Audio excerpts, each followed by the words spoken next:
চলতি বছর শিক্ষার্থীদের হাতে নতুন বই তুলে দিতে দেরি হলেও আগামী শিক্ষাবর্ষে জানুয়ারিতেই শিক্ষার্থীরা নতুন বই পাবে বলে জানিয়েছেন অর্থ উপদেষ্টা ডক্টর সালেউদ্দিন আহমেদ। বলেন, এবার শিক্ষার্থীরা যেন জানুয়ারিতেই নতুন বই পায় সেজন্য সেপ্টেম্বরে অর্ডার দেওয়ার উদ্যোগ নেওয়া হয়েছে।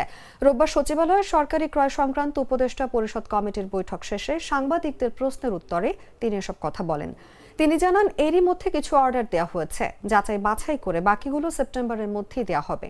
তিনি বলেন, এর আগে যারা যারা পেয়েছিল তাদের বইয়ের মান কেমন ছিল, কাগজের কোয়ালিটি কি ছিল এবং কারা একাধিক পাচ্ছে, মনোপলি হচ্ছে কিনা, আমরা সে কারণে লিস্ট থেকে আরেকটু যাচাই বাছাই করব। আজকে বই কেনার যে প্রস্তাব ছিল সেটি প্রত্যাহার করা হয়েছে।